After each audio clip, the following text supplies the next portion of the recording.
On July 22nd, a bill reached the floor of Russia's State Duma and left it the same day, fully passed. First reading, second reading, third reading, one session. The government had filed the text 5 days earlier. It sits on the Duma portal, and on its face it is narrow. Russians carrying unexpunged criminal records and active criminal cases may sign a contract with the Ministry of Defense. It also does nothing. Not today, not next month, not until the Russian state declares mobilization, martial law, or wartime. That condition is written into the text itself. What passed on July 22nd is a mechanism that stays inert until a decision is made, and that decision has not been made. The categories are the ones Moscow had kept closed: banditry, participation in a criminal organization, drug trafficking and smuggling, organizing illegal migration. That list comes from Ukrainska Pravda, working off Interfax and the Moscow Times. UA News counts 11 additional criminal articles in the package, among them the illegal handling and theft of nuclear materials. Approved by the Duma is not the same as law. No reporting confirms the Federation Council has signed off, and none confirms a presidential signature. The frame is built. It has not been switched on. Army General Viktor Goromykin, Deputy Defense Minister and head of the main military political directorate, said the change widens the pool of eligible Russians and eases recruitment for 2026, the Defense Ministry describing its own recruiting tool. He added that men taken in under these articles would serve only in special units, held apart from regular contract soldiers. Andrei Kolesnik of the Duma's Defense Committee put it plainly. The men would go to assault units, he said, to wash away their shame with blood. He acknowledged that not all of them would come back. None of this begins the practice. Russia has recruited convicts since the autumn of 2022, when enlistment opened to men convicted of most serious crimes and was later extended to suspects and defendants awaiting trial. What stayed off limits was a short list: sexual crimes against minors, terrorism, extremism, sabotage, and offenses against the state. July's bill takes a bite out of that remainder, and the bite is small. The Rights Project Pervy Ottel counted just over 850 people convicted under these articles in the first half of 2025, against a force absorbing tens of thousands of contract soldiers a month. The value of this law is not volume. It is the frame. One day earlier, the Rosgvardia, Russia's National Guard, published amendments to its own civil defense rules, expanding its remit to protecting society from unspecified dangers during mobilization, martial law, and wartime. The investigative outlet Agentstvo spotted them on the government portal for draft regulations. The old order covered protection of personnel, civilians, and family members. The new text adds the evacuation of military personnel. There is a duller explanation, and it belongs on the table. The note attached to the amendments says the change simply aligns them with Russia's civil defense law as updated in 2025, which redefined civil defense as protection of the population during mobilization, martial law, and war. Bureaucracies do reconcile paperwork. The Institute for the Study of War reads the timing differently, and the timing carries weight, because the Russian contract army had spent a year getting more expensive and harder to fill. Janis Klug, of the German Institute for International and Security Affairs, tracks that army through the Finance Ministry's own spending data. For the first quarter of 2026, he put contract signings at 800 to 1,000 a day against 1,000 to 1,200 a year earlier, a fall of roughly a fifth, near 30,000 new soldiers a month.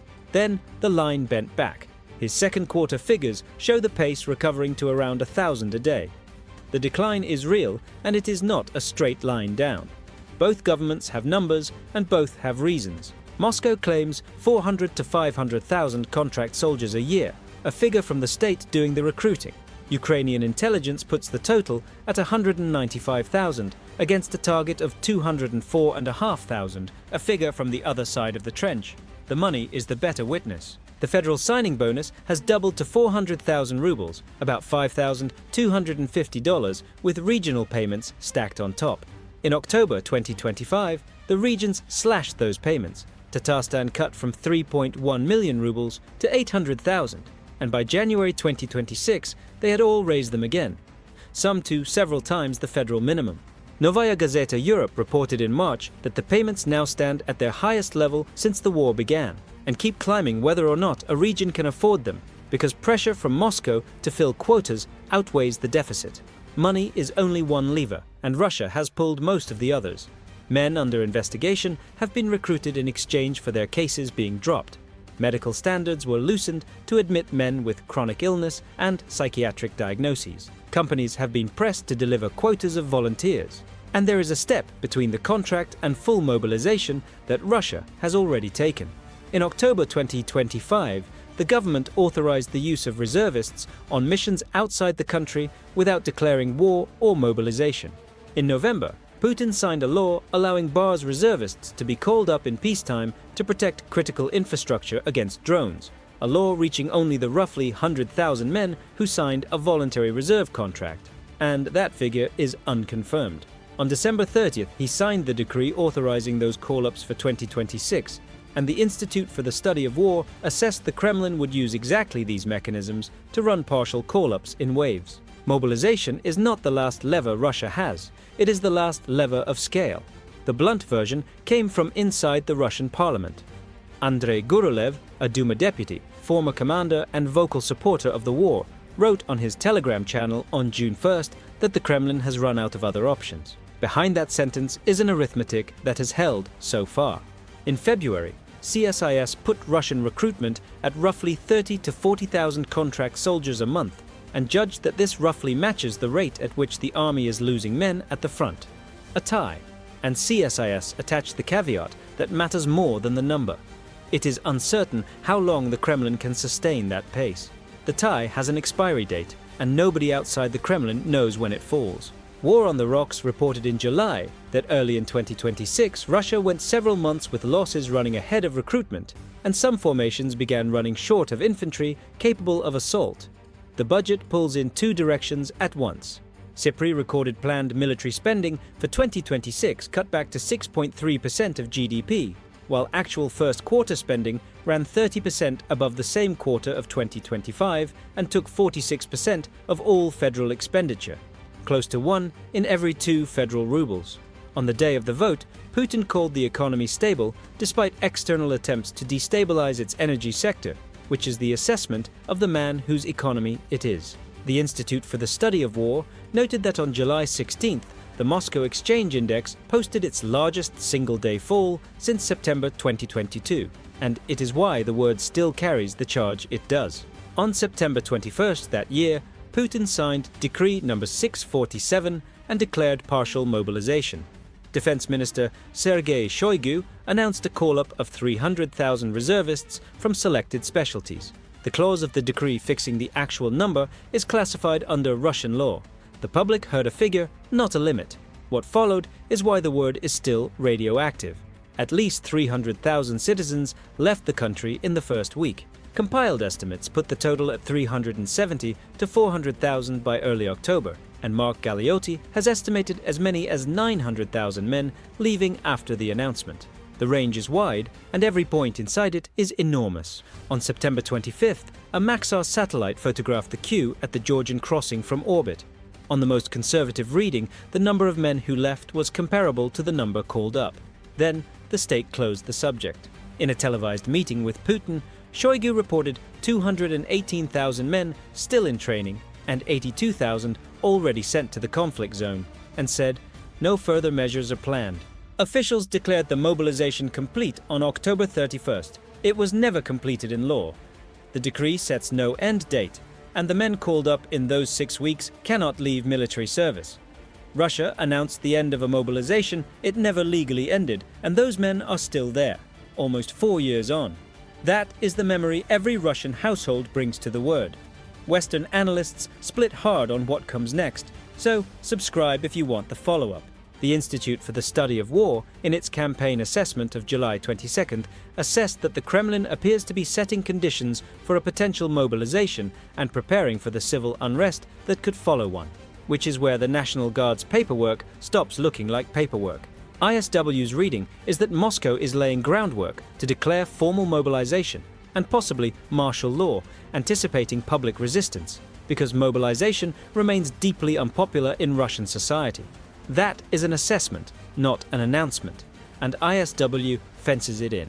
Mobilization, they write, remains a very personal decision for Putin, contingent on how he reads the battlefield and his own stability, and it is uncertain whether he will make it.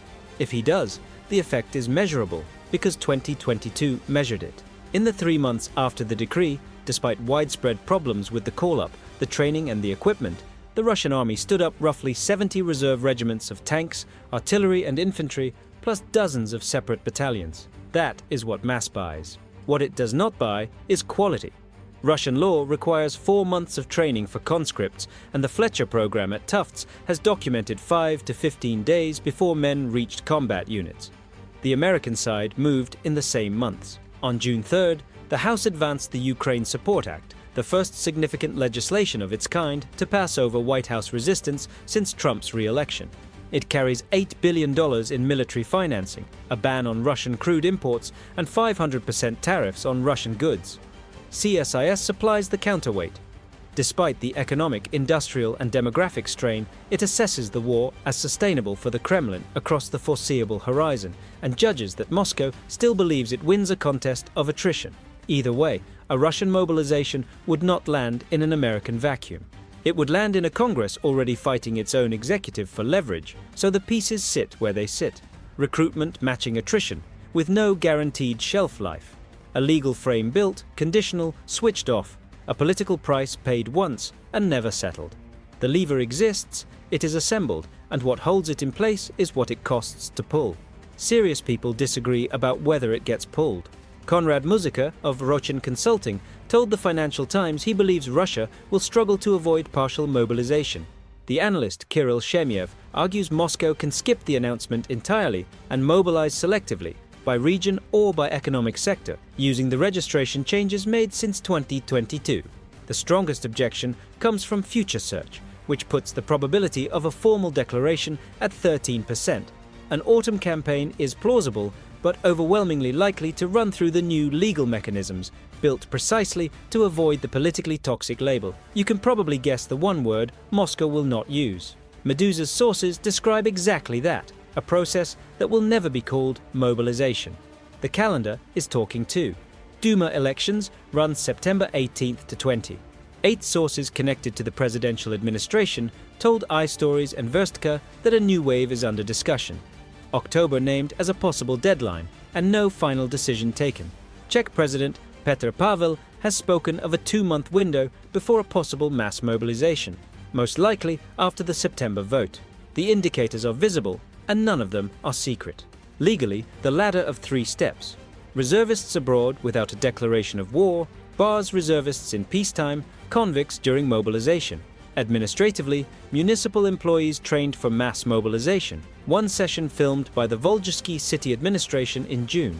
On the street, police and commissariat staff have swept for men in Penza, Kamensk and Kuznetsk, pressing them to sign contracts.